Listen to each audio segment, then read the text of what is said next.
I think stand-up's making a comeback because it's like anything, the trend stops for a few years and then people get hungry for it again. It was huge in the 80s. And I think that people are starting to wake up and crave a little bit more humor. There's so many unhappy things going on in the world right now, and it's such a great release for people.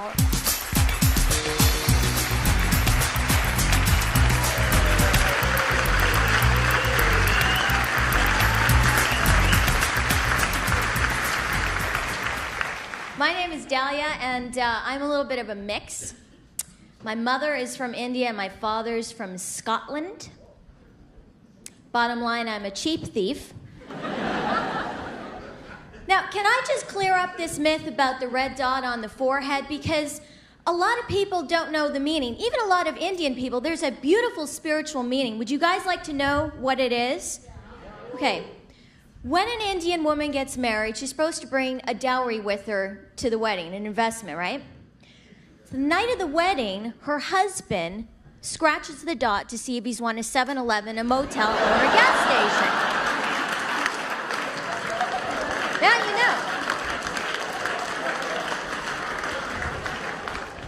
My mom took us to India recently, and I got back, and I got really spiritual when I was there. And I'm bringing a lot of positivity into my life back from that. I've gotten into mantras, and I'd like to share one with you guys if you're interested.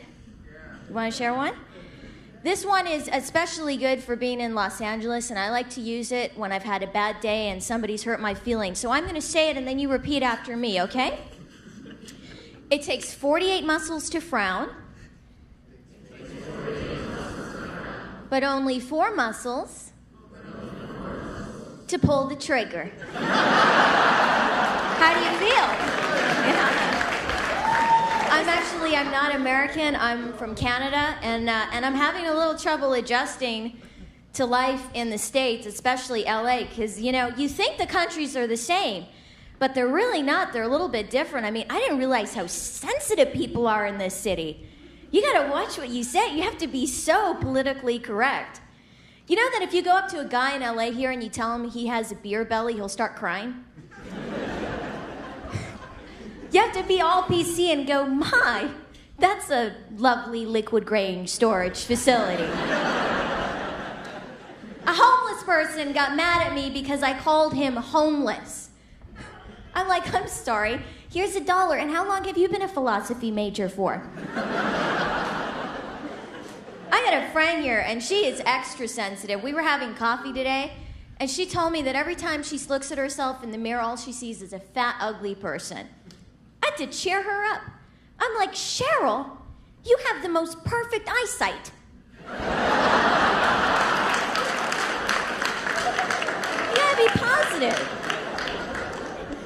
Let me ask you guys something. What is with all the initials here?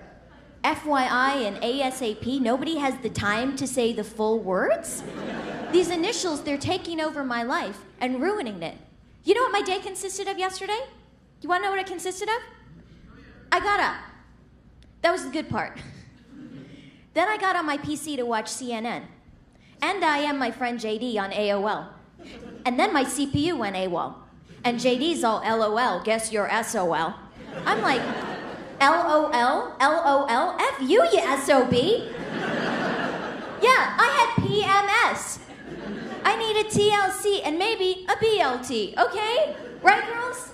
It gets worse. And then, OMG, my friend in LA OD'd. Probably on PCP or LSD. So much for NA. So I get in my SUV, ASAP, head over to the ICU, and the RN says, FYI, your friend has an STD. TMI. Now do you see why I'm so PO'd? Because this BS only could happen in the USA. It gets worse. Some people don't even have time for initials. They gesture. A guy passed by me the other day. He's like, I'm like, what? He goes, I need to know what time it is. I'm like, well, we all need to know something. I, for one, need to know where the restroom is. But you don't see me going. So thank you very much. You guys have been wonderful. Good night.